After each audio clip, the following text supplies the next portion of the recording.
આપણે ફરી એકવાર ધોરણ 10 વિષય સામાજિક વિજ્ઞાન પ્રકરણ 4 ભારતનો સાહિત્યિક વારસોનો સૌથી ઇમ્પોર્ટન્ટ લેક્ચર ભણવા જઈ રહ્યા છે.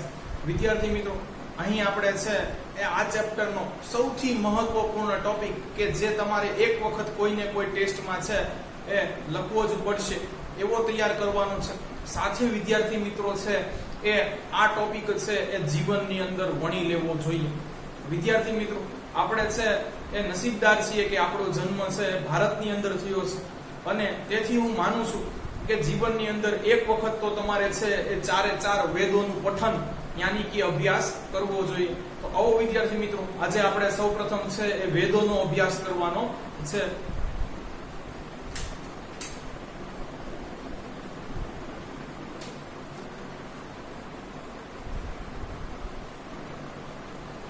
વિદ્યાર્થી મિત્રો, પણ આ શબ્દ છે એ મૂળ સંસ્કૃત શબ્દ છે એ વિદ ઉપરથી ઉતરી આવ્યો છે અને તેનો છે એ અર્થ કે મતલબ શું થાય છે એ ચાલો આપણે જોવાનો પ્રયત્ન કરીએ. તો વેદ શબ્દની ઉત્પત્તિ છે એ વેદ શબ્દની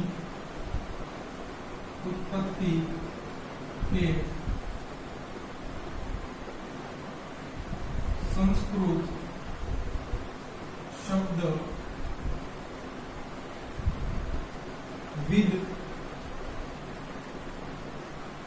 ઉપરથી થઈ છે, જેનો મતલબ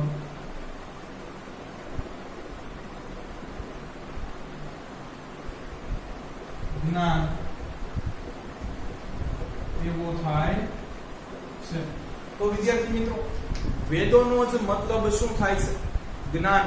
અને વેદોમાં એવું કીધું છે વિદ્યાર્થી મિત્રો કે જ્ઞાન છે એ નશ્વર છે. વિદ્યાર્થી મિત્રો, જ્યારે જીવન નહોતું ત્યારે પણ છે બ્રહ્માંડની અંદર છે એ જ્ઞાન વિતરિત થયેલું હતું અને જ્યારે જીવન નહીં હોય ત્યારે પણ છે એ અહીંયા માત્ર ને માત્ર છે એ આપણું જ્ઞાન રહી જશે.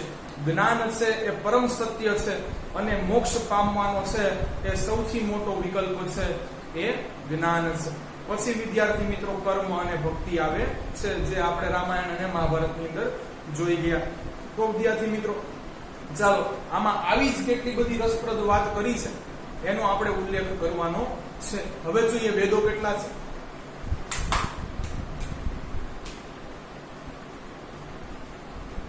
વેદો 4 છે.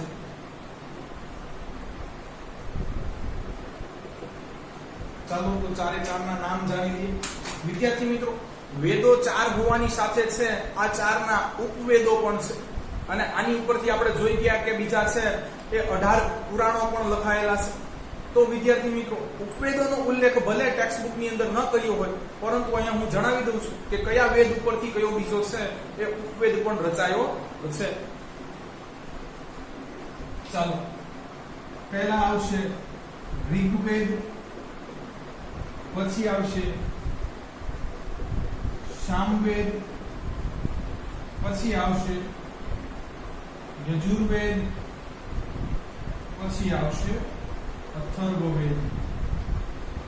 તો આ 4 વેદો થઈ ગયા. આ ચારેય ઉપરથી એક એક ઉપવેદો રચાણા છે. તો પહેલા છે એ લખી લઈએ. આ 4 વેદો ઉપરથી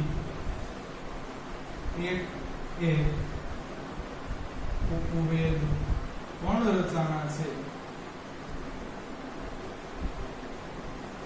ચાલો વિદ્યાર્થીઓ, તો ઋગ્વેદ ઉપરથી જે ઉપવેદ રચાણો છે એનું નામ છે સ્થાપત્ય વેદ. વિદ્યાર્થી મિત્રો, સ્થાપત્ય આપણે છે એ ચેપ્ટર નંબર 3 ની અંદર જોઈ ચૂક્યા છે, એટલે આના વિશે મારે છે એ તમને સમજાવવાની કઈ ખાસ જરૂર નથી.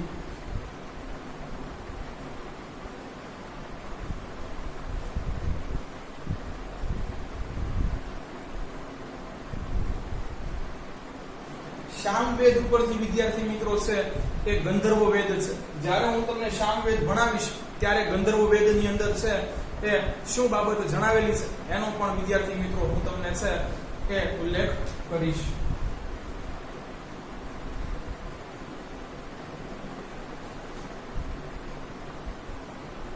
ચાલો. યજુર્વેદ ઉપરથી વિદ્યાર્થી મિત્રો એક છે ધનુર્વેદ રચાણો છે.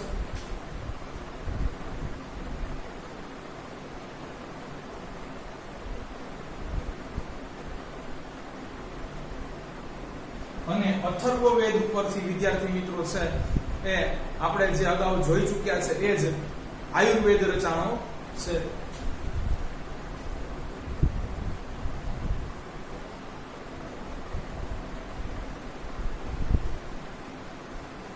ચાલો વિદ્યાર્થી મિત્રો, હવે આપણે સૌપ્રથમ છે એ વેદો છે એની ઉત્પત્તિ ક્યાંથી થઈ છે તો વિદ્યાર્થી મિત્રો એનો થોડો તો ખ્યાલ જોઈએ. તો એવું છે એ પુરાણોમાં કહેવાનું છે કે આ ચારે વેદો છે એ ભગવાન બ્રહ્માના છે એ ચાર જુદા જુદા મુખોમાંથી ઉત્પન્ન થયા છે. અને ભગવાન બ્રહ્માએ છે એ ઋષિ મુનિઓને સંભળાવવા માટે છે આ સૌપ્રથમ છે એ સાહિત્યની છે રચના કરી હતી. તો આપણે આ પણ લખી શકીએ વિદ્યાર્થી મિત્રો. ચાલો, કે છે વેદો એ બ્રહ્માના ચાર મુખ માંથી ઉત્પન્ન થયા હોવાનું અનુમાન છે. તેમને ઋષિ મુનિઓને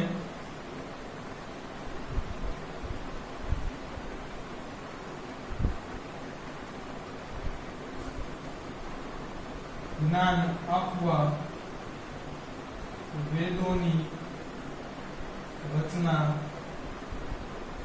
કરી.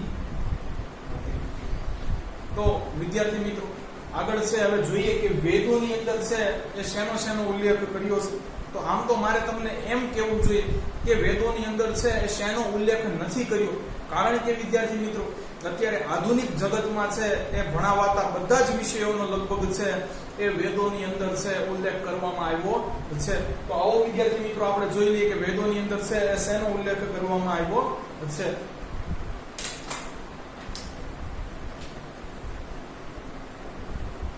વેદોમાં ગણિત શાસ્ત્ર, ભૌતિક શાસ્ત્ર यानी कि फिजिक्स, रसायन शास्त्र, પછી ઇતિહાસ, ભૂગોળ, ખગોળ, જ્યોતિષ, બ્રહ્માંડ, આયુર્વેદ, પ્રકૃતિ, તત્વજ્ઞાન. આ વિદ્યાર્થી મિત્રો તમને આગળ છે એ આર્ટ્સ લેશો તો તમારે ભણવામાં આવશે. ઉપરાંત ધાર્મિક નિયમો અને કર્તવ્યોનું વર્ણન છે.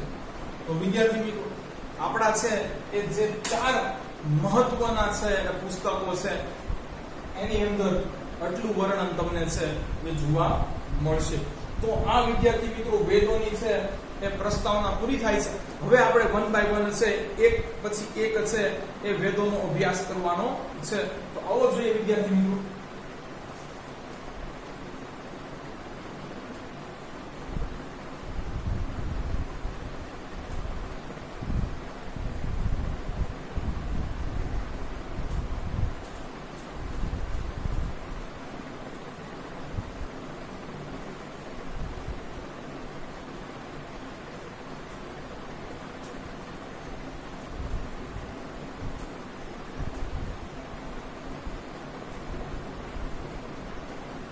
ચલો, તો સૌપ્રથમ વિદ્યાર્થી મિત્રો આવે છે ઋગ્વેદ.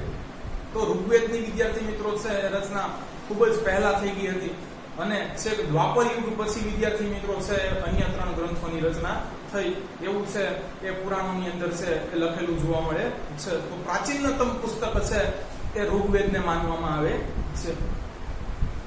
આવો જોઈએ.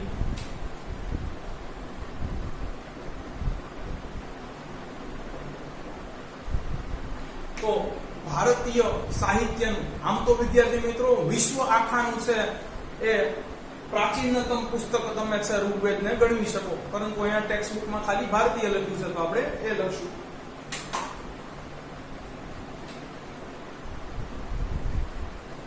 ભારતીય સાહિત્યનું પ્રાચીનતમ પુસ્તક ઋગ્વેદ મનાય છે. એટલે સૌથી જૂનામાં જૂનું કોઈ પુસ્તક હોય કે કોઈ ભાષાની અંદર છે એ સાહિત્ય લખવામાં આવ્યું હોય તો વિદ્યાર્થી મિત્રો એ છે એ ઋગ્વેદ છે. ચાલો વિદ્યાર્થી મિત્રો, ઋગ્વેદ છે એની અંદર કેટલા ચેપ્ટર્સ, જેને આપણે અધ્યાય કહીએ છીએ, અને અહીંયા ખરેખર સરસ મજાનો શબ્દ મંડળ ઉપયોગ કર્યો છે. તમારી પુસ્તકની અંદર છે એવું લખ્યું છે કે આ પ્રાચીનતમ પુસ્તકને 10 ભાગમાં વહેંચવામાં આવ્યું છે, એને મંડળ કહે છે વિદ્યાર્થી મિત્રો, એ યાદ રાખજો. તો ચાલો જોઈએ. ઋગ્વેદ ને 10 ભાગમાં વહેંચવામાં આવ્યું છે. તેના પ્રત્યેક ભાગને મંડળ કહે, જેનો વિદ્યાર્થી મિત્રો ચોપડીમાં ઉલ્લેખ નથી. ઋગ્વેદની અંદર 10 મંડળ, 1028 ઋચાઓ અને 11000 મંત્રોનો છે એ ઉલ્લેખ છે. તો આપણે આ લખી નાખીએ.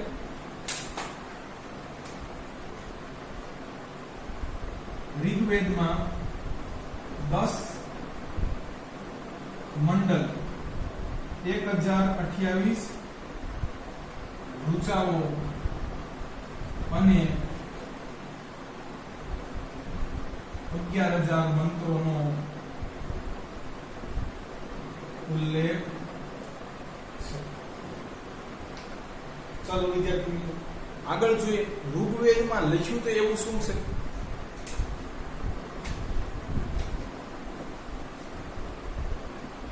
ઋગ્વેદમાં મોટા ભાગની ઋચાઓ એ દેવોને લગતી સ્તુતિઓ છે. એટલે જુદા જુદા દેવો છે વિદ્યાર્થી મિત્રો. આપણે તો હિન્દુ શાસ્ત્ર પ્રમાણે છે 33 કરોડ દેવતાઓની ગણના કરી છે વિદ્યાર્થી મિત્રો. તો આમાં છે એ જુદા જુદા છે એ દેવોને પ્રસન્ન કરવા માટેની છે એ ઋચાઓનો ઉલ્લેખ છે, અને યજ્ઞ વખતે છે આ ઋચાઓ ગાવામાં આવે છે, એ પણ લખી. અને યજ્ઞો વખતે આ ઋચાઓને ગાવામાં આવે. ચાલો બીજું શું છે? તો ઋગ્વેદમાં છે વિદ્યાર્થી મિત્રો એ પ્રકૃતિના પણ ભાવ વખાણ કર્યા છે, એ પણ જોઈ લઈએ.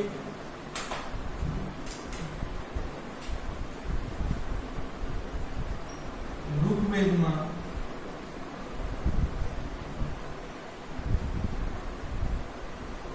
ઉષાને સંબોધતી કેટલીક રસપ્રદ ઋચાઓ છે.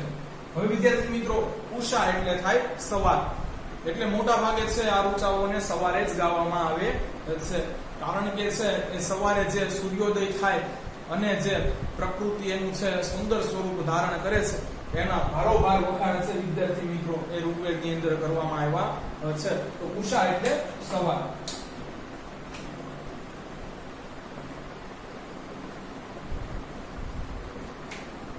ચાલો વિદ્યાર્થી મિત્રો આગળ જોઈએ. હવે તો ઋગ્વેદ છે એ આર્યો સાથે જોડીને, આમ તો બધા જ વેદો છે વિદ્યાર્થી મિત્રો એ આર્યો સાથે જોડીને છે એ એનો ઉલ્લેખ હંમેશા થતો હોય છે.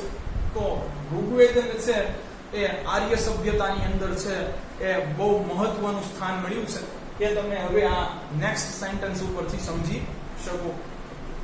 કે છે આ પુસ્તકને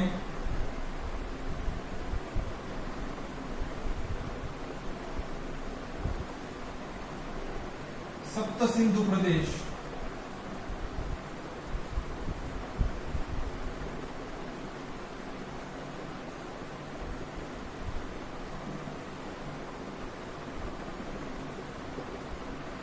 આર્યોનો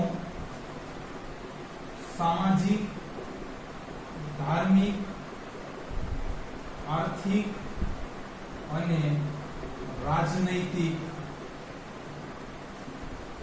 ગ્રંથ માનવામાં આવે છે.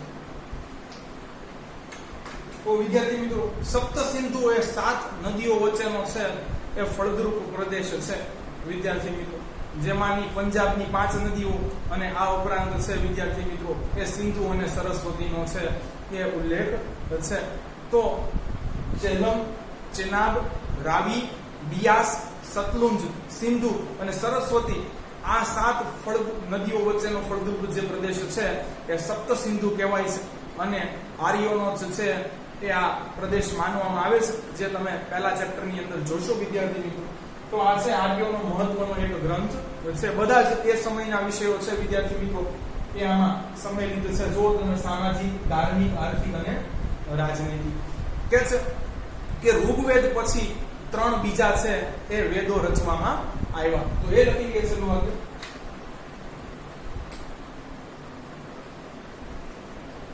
ઋગ્વેદ પછી 3 બીજા વેદો રચવામાં આવ્યા. ચાલો, તો હવે છે 1 બાય 1 આપણે છે વિદ્યાર્થી મિત્રો એનો અભ્યાસ કરીએ.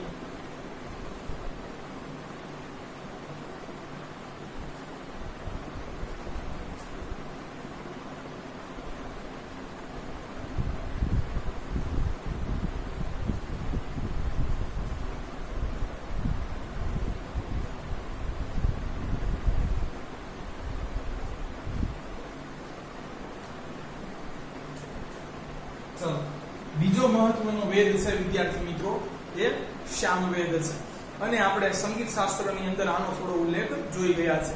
તો એ પાછો અહીંયા વિદ્યાર્થી મિત્રો એનો જ ઉલ્લેખ ફરીથી કરવાનો છે.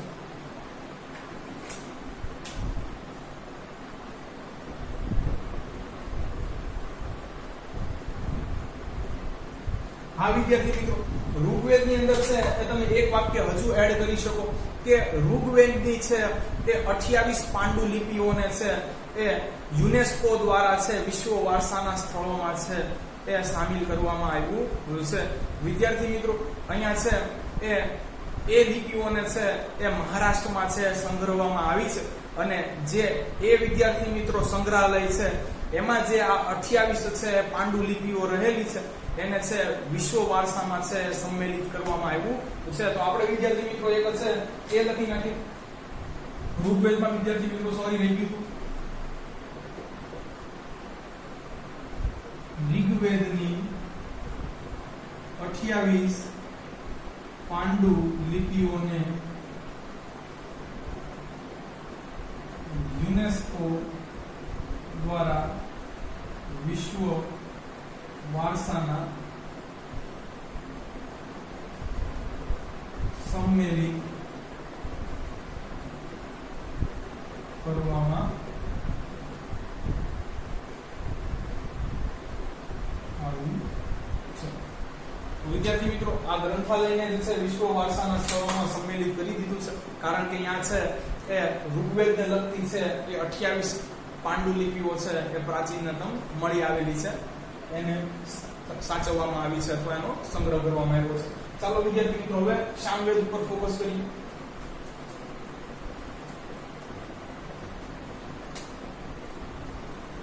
તો કે છે કે સામવેદની અંદર ઋગ્વેદના છંદોનું અથવા ઋચાઓનું ગાન કરવાની વિધિ છે એ દર્શાવી છે.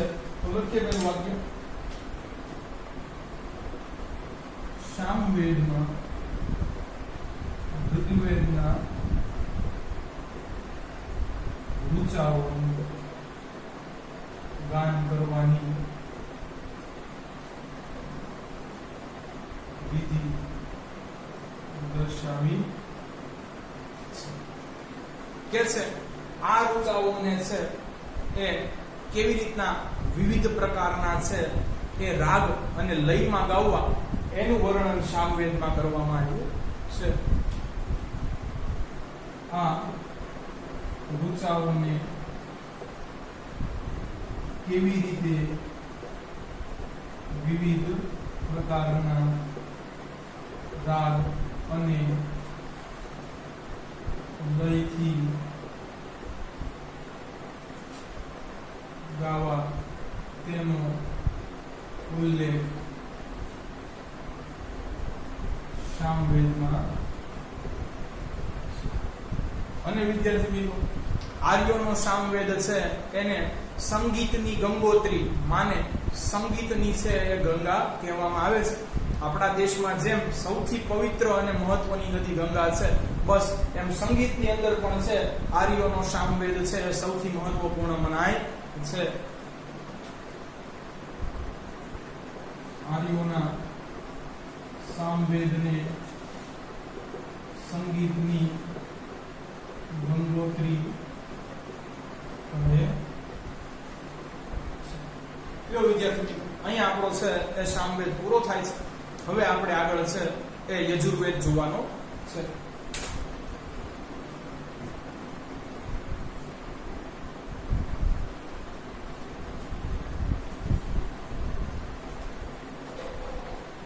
તો વિદ્યાર્થી મિત્રો, બેઝિકલી યજુર્વેદ છે એને યજ્ઞોનો વેદ કહેવામાં આવે છે.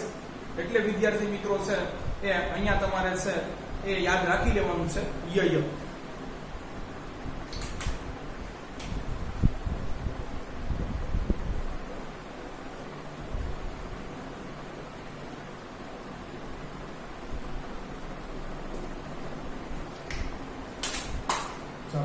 શું કહે છે?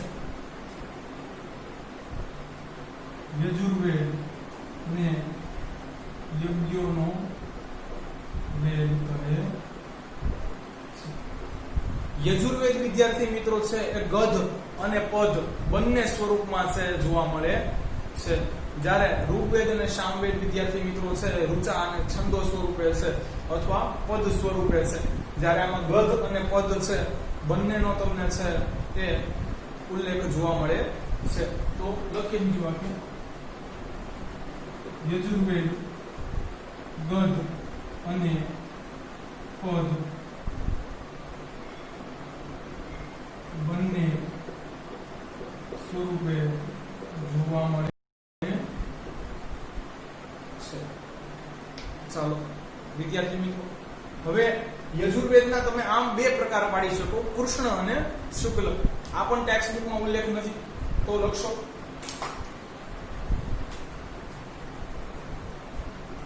યજુર્વેદને બે ભાગમાં વહેંચી શકાય. શુક્લ અને કૃષ્ણ. ચાલો, તો યજુર્વેદમાં શેનો ઉલ્લેખ છે લાસ્ટમાં એ જોઈ લઈએ.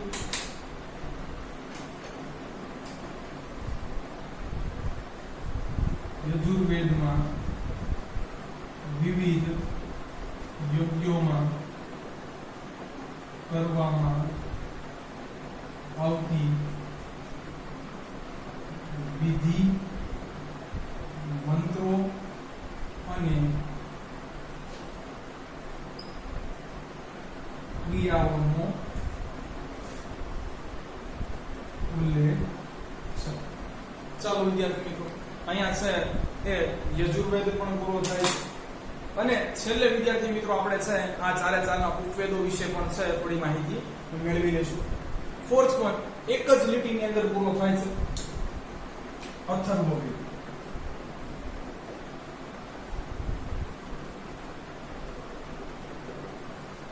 તેમાં કર્મકાંડો અને સંસ્કારોનું વર્ણન કરવામાં આવ્યું છે. બસ વિદ્યાર્થી મિત્રો આ બે જ યાદ રાખવાના છે. તેમાં કર્મકાંડો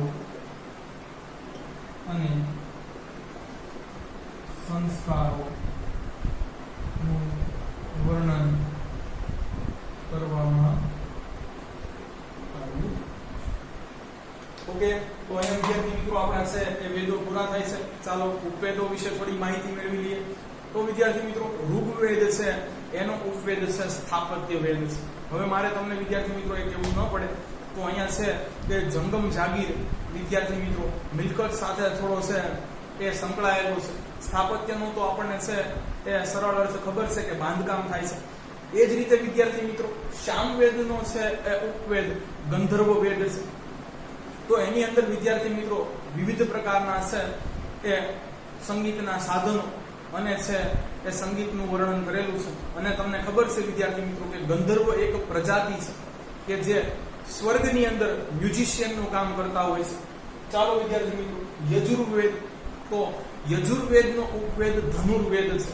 આની અંદર વિદ્યાર્થી મિત્રો છે એ અસ્ત્ર શસ્ત્ર વિદ્યા, ખાસ કરીને છે એ ધનુર્વિદ્યાનો ઉલ્લેખ છે કે જ્યારે તમારો છે એ રાષ્ટ્ર ખતરામાં હોય ત્યારે વિદ્યાર્થી મિત્રો અને તમે પોતે છે એ અસુરક્ષિત હોય શત્રુથી, ત્યારે પોતાનો બચાવ કેમ કરશો, એટલે ધનુર્વેદની અંદર બેઝિકલી છે એ સેલ્ફ ડિફેન્સ અને છે એ વોર ટેકનિક્સનો છે ઉલ્લેખ છે. અને અથર્વવેદ ઉપરથી વિદ્યાર્થી મિત્રો એનો ઉપવેદ છે એ આયુર્વેદ છે. હવે આમાં મારે તમને કહેવું ન જોઈએ, આપણે આખું ચેપ્ટર 5 છે એ ભણી ચૂક્યા છે. તો વિદ્યાર્થી મિત્રો અહીંયા વેદો છે ટોટલી પૂરા થાય છે. હવે સરસ મજાનો એક બીજો સવાલ જોવાનો છે અને પછી આપણે ત્રીજો છે બ્રાહ્મણ ગ્રંથો જોવાનો છે. આટલા 3 સવાલ તૈયાર કરવાના છે. પહેલો સવાલ પૂરો થાય છે. હવે બીજો સવાલ આવે છે વિદ્યાર્થી મિત્રો ઉપનિષદો એટલે શું. તો આજનો સવાલ નંબર 2.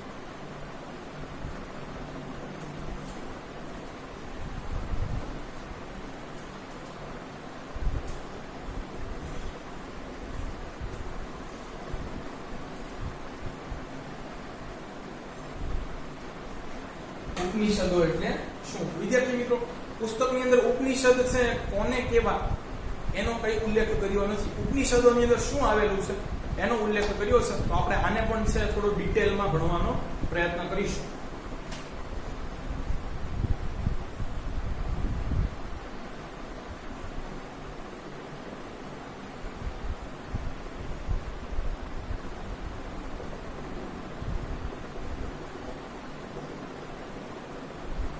સવાલ નંબર 2 વિદ્યાર્થી મિત્રો તો અહીંયા તમારે છે ઉપનિષદ છે એને આ શબ્દને 3 ભાગમાં પહેલા તો વહેંચવાનો છે.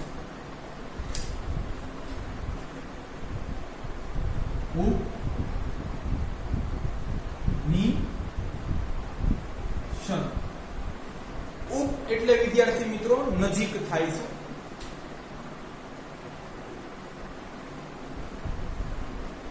ની એટલે નીચે જમીન ઉપર.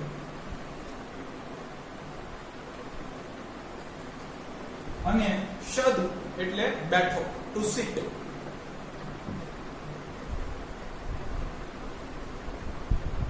વિદ્યાર્થી મિત્રો ઉપનિષદોમાં છે એ ઋષિ મુનિઓ છે એ મોટા ઓટલા ઉપર બેઠા હોય અને એના છે એ શિષ્યો તેની નિકટમાં પરંતુ જમીન ઉપર છે એ નીચે બેઠા હોય અને તેમની પાસેથી છે એ સંવાદના સ્વરૂપમાં, વાતચીતના સ્વરૂપમાં છે એ જ્ઞાન મેળવતા હોય એવો વિદ્યાર્થી મિત્રો ઉલ્લેખ છે.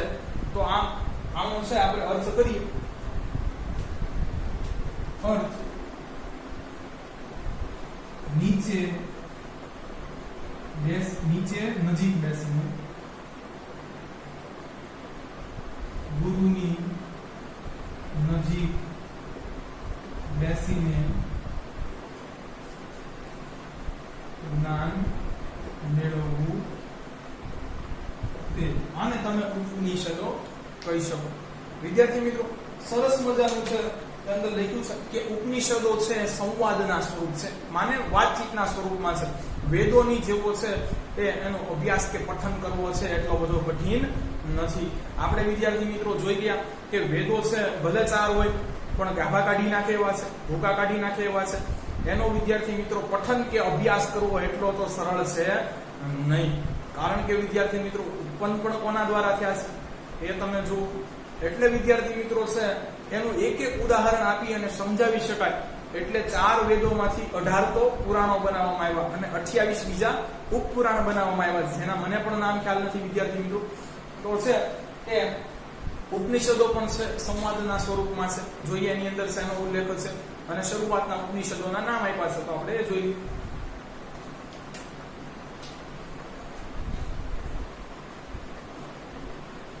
ઉપનિષદો સંવાદ માને વાતચીત ના સ્વરૂપમાં છે. ચાલો ઉપનિષદોની અંદર છે શેનો ઉલ્લેખ કર્યો છે એ જોઈ લઈએ.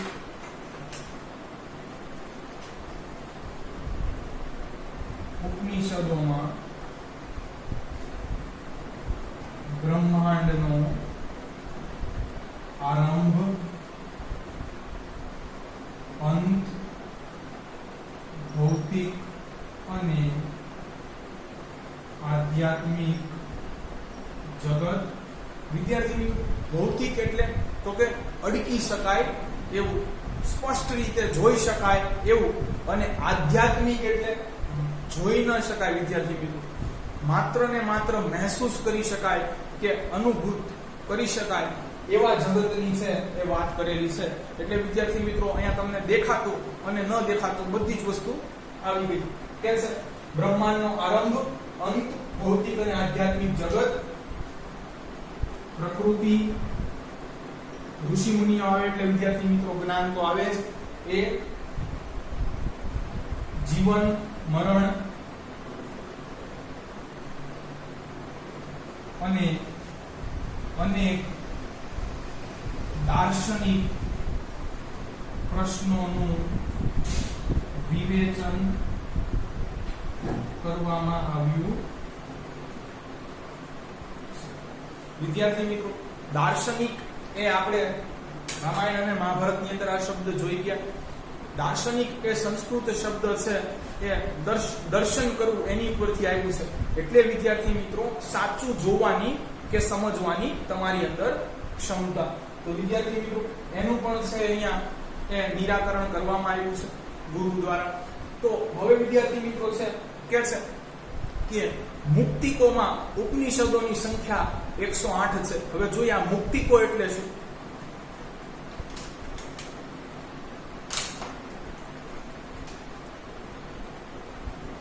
મુક્તિકોમાં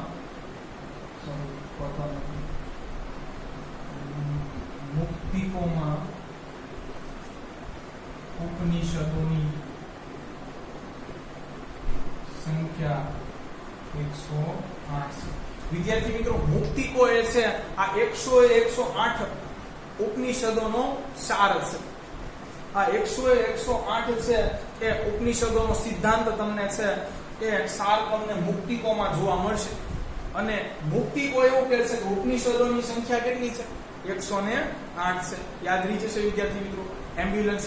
ચાલો આગળ જોઈએ. શરૂઆતના છે ઉપનિષદો કયા છે એના વિશે થોડી માહિતી મેળવી. બૃહદ. વિદ્યાર્થી મિત્રો તમે નીચે લખજો આ પછીના મુદ્દામાં. આરણ્ય અને છાંદોગ્ય. નામ થોડા કપરા છે પણ યાદ રાખી લેજો. બૃહદ આરણ્ય અને છાંદોગ્ય એ શરૂઆતના ઉપનિષદો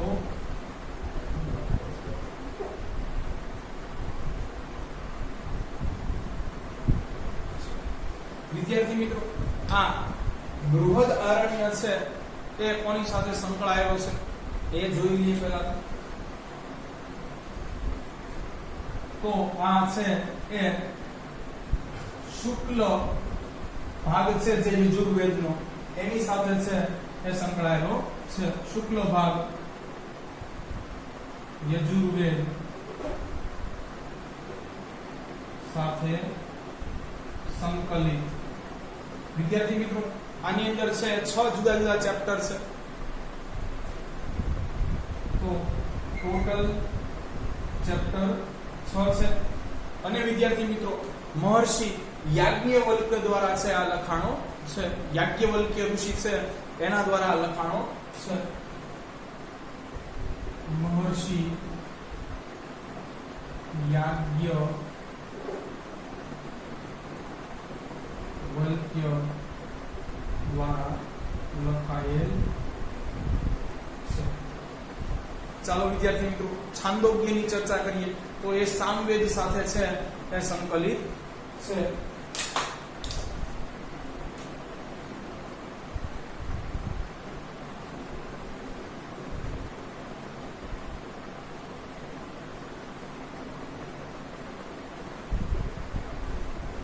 ચાલો અહીંયા વિદ્યાર્થી મિત્રો છે એ આપણા ઉપનિષદો પૂરા થાય છે અને વિદ્યાર્થી મિત્રો હવે છે આપણે એ બ્રાહ્મણ ગ્રંથો એટલે શું એ ત્રીજો સવાલ આપણો છેલ્લો આજનો તૈયાર કરવાનો છે.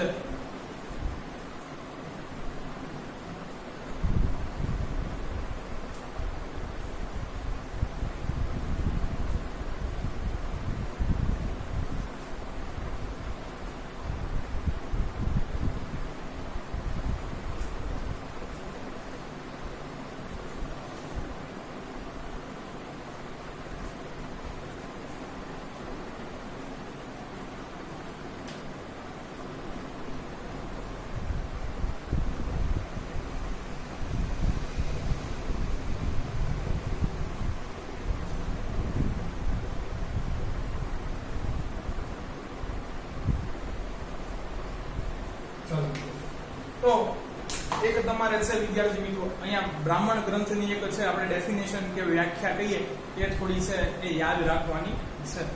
તો બ્રાહ્મણ ગ્રંથોના જ વિદ્યાર્થી મિત્રો આગળ જતા છે એ ફાટા પડે છે વેદાંગ સાહિત્ય અને આરણ્યકો. આ બે છે વિદ્યાર્થી મિત્રો એ આની અંદર જ છે સમાવિષ્ટ છે. જો બોર્ડની અંદર કે કોઈ ટેસ્ટની અંદર બ્રાહ્મણ ગ્રંથો પૂછાય વિદ્યાર્થી મિત્રો તો અંદર છે તમારે આરણ્યકો અને વેદાંગ સાહિત્ય આ બંને લખવું પડશે. ચાલો વિદ્યાર્થી મિત્રો બ્રાહ્મણ ગ્રંથો શું છે એ જોઈએ. વેદોના મંત્રોને સમજવા માટે પદ સ્વરૂપે રચાયેલી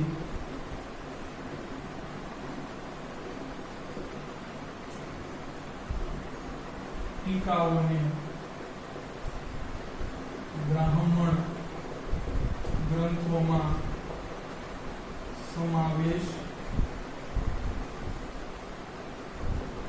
કરવામાં આવે છે. તો વિદ્યાર્થી મિત્રો બ્રાહ્મણ ગ્રંથો છે એ બેઝિકલી પુરાણ જેવું જ આમ તો કામ કરે છે, પરંતુ વિદ્યાર્થી મિત્રો છે પુરાણ છે એ એક એક ઉદાહરણ સાથે વિસ્તૃત છે એ લખાયેલા છે. જ્યારે વેદોના મંત્રોને જો તમારે સમજવા હોય, વેદ કઠિન છે આપણે જાણી ગયા છે વિદ્યાર્થી મિત્રો, આ વેદોના મંત્રોને છે એ જો તમારે સમજવા હોય, એનો ઊંડો અને ગહન અભ્યાસ કરવો હોય તો બ્રાહ્મણ ગ્રંથો છે એ વાંચવા પડે. એમ કે છે કે બ્રાહ્મણ ગ્રંથોની અંદર છે વેદોની સમજૂતી માટે છે એ પદ સ્વરૂપે, પદ એટલે કાવ્ય, રચાયેલી ટીકાઓ. વિદ્યાર્થી મિત્રો અહીંયા ટીકાનો મતલબ છે એ ટકોર કરવામાં આવી છે. વેદો સમજવા માટેની તમને છે એ ટકોર કરવામાં આવી છે. આપણે વી કેન સે ભલામણ કરવાની છે, એક પ્રયત્ન, એક એફર્ટ કર્યો છે વિદ્યાર્થી મિત્રો. અહીંયા ટીકા એટલે ક્રિટિસિઝમ, નિંદા થશે નહીં, પણ વેદોના મંત્રોને સમજવા માટે વિદ્યાર્થી મિત્રો એ બ્રાહ્મણ ગ્રંથોની અંદર પદ સ્વરૂપે, માને કાવ્ય સ્વરૂપે છે એ તમને ટકોર કરેલી છે કે જેથી કરીને તમે વેદોના છે એક એક મંત્રો કે રૂચાઓને સમજી શકો. ટીકા એટલે ટકોર કરી છે અથવા પ્રયત્ન કર્યો છે. ચાલો વિદ્યાર્થી મિત્રો આ સાથે છે એ બ્રાહ્મણ ગ્રંથોનો બીજે ક્યાં ઉપયોગ થાય છે એ જોઈએ. તો વિવિધ યજ્ઞો અને તેમાં કરવામાં આવતી વિધિઓનો ઉલ્લેખ બ્રાહ્મણ ગ્રંથોમાં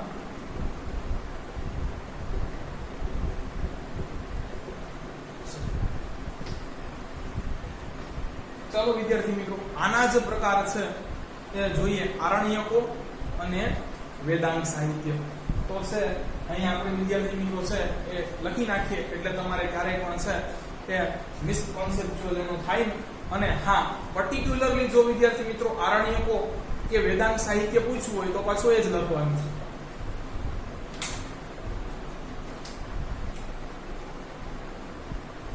આરણ્યકો અને વેદાંગ સાહિત્યનો સમાવેશ બ્રાહ્મણ ગ્રંથોમાં થાય છે. ચાલો હવે વિદ્યાર્થી મિત્રો આ જોવાનું છે કે આરણ્યકો એટલે શું અને વેદાંગ સાહિત્ય એટલે શું.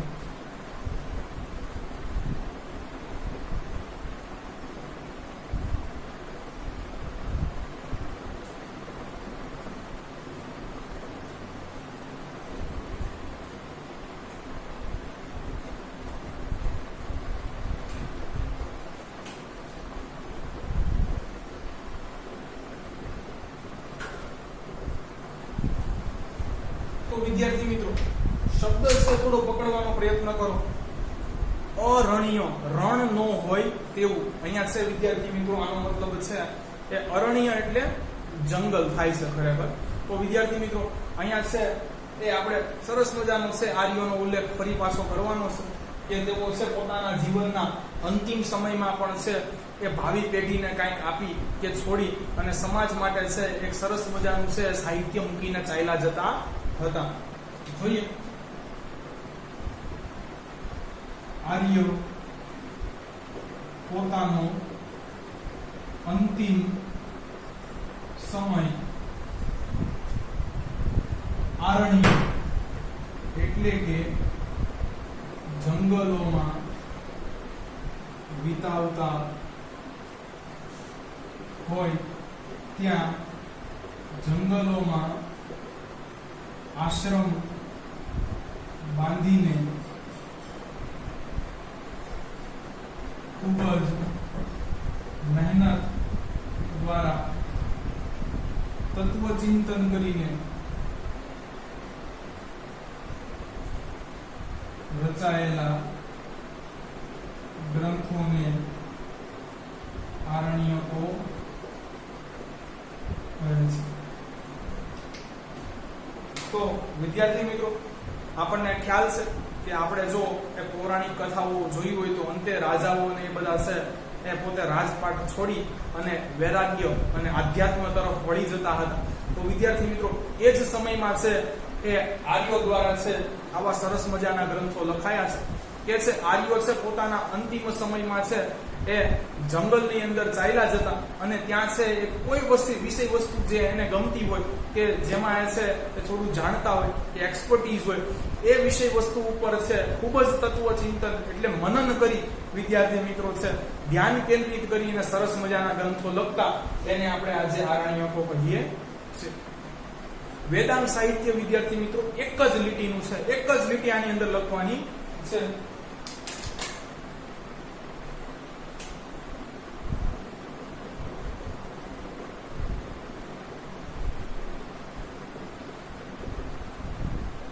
ચાલો વેદાંત સાહિત્યની અંદર છે એ ચાર બાબતો છે એ ભેગી થયેલી જોવા મળે છે. આ ચાર વિષય વિસ્તો ઉપર તમને છે ગ્રંથ લખેલા જોવા મળશે. તો જોઈએ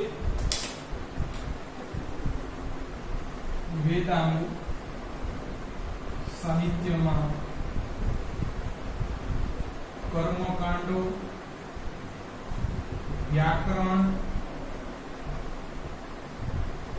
જ્યોતિષ અને વિદ્યાર્થી મિત્રો આપણે પાંચમું ચેપ્ટર ભણી ગયા. તમને ખબર છે જ્યોતિષ સારવાર અંદર ખગોળનો ટોપિક હતો તો બસ ખગોળ શાસ્ત્રનો છે સમાવેશ થાય છે અને ખગોળ શાસ્ત્રનો સમાવેશ થાય. તો મોટા પ્રમાણમાં છે એ આ ચાર વિષય વસ્તુ ઉપર છે વેદાંત સાહિત્ય રચાયું હતું. કર્મકાંડો, વ્યાકરણ, પછી વિદ્યાર્થી મિત્રો છે એ ખગોળ અને જ્યોતિષ. તો અહીંયા છે વિદ્યાર્થી મિત્રો આ છે એ પ્રકરણનો સૌથી મહત્વપૂર્ણ છે એ લેક્ચર પૂરો થાય છે.